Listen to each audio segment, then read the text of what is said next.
महाभारतामध्ये धृतराष्ट्र आहेत, त्यांच्या जोडीला संजय नावाचा एक इसम होता आणि त्यांना दिव्य दृष्टी होती.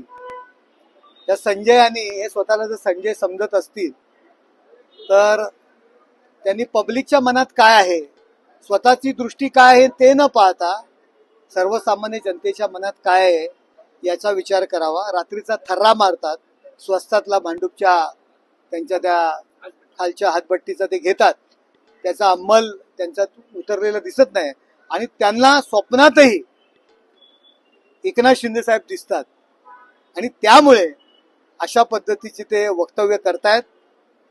ते संजय वेगळे होते आणि हा संजय गांजा आणि हातभट्टीच्या नशेमध्ये असणारा हा संजय आहे.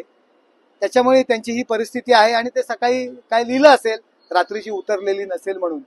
मुळात ज्यांनी उद्धव ठाकरे आणि त्यांच्या नेतृत्वाखाली जो काही पक्ष आहे शिल्लक सेना, ही सोनिया गांधींकडे गहाण ठेवलेली आहे. त्यांना काय अधिकार आहे एकनाथ शिंदे साहेब यांच्यावरती बोलण्याचा? जो पक्ष, बाळासाहेबांचा पक्ष, हिंदुत्ववादी पक्ष, जो सोनिया गांधींच्याकडे त्यांनी गहाण ठेवला होता, तो बाहेर काढण्याचं काम एकनाथ शिंदे साहेबांनी केलेलं आहे.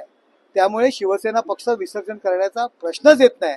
आणि दिवसभर अमित शहा, नरेंद्र मोदी यांच्यावर हे लोक टीका करत असतात. आणि अमित शहा साहेब काय यांना सांगायला आले होते का? बहुतेक ते जे स्वप्नी दिसे ते सकाळी गांजाच्या नशेत बोले, अशा पद्धतीने संजय राऊतांची अवस्था आहे. त्यामुळे तशा पद्धतीची वक्तव्य करतात.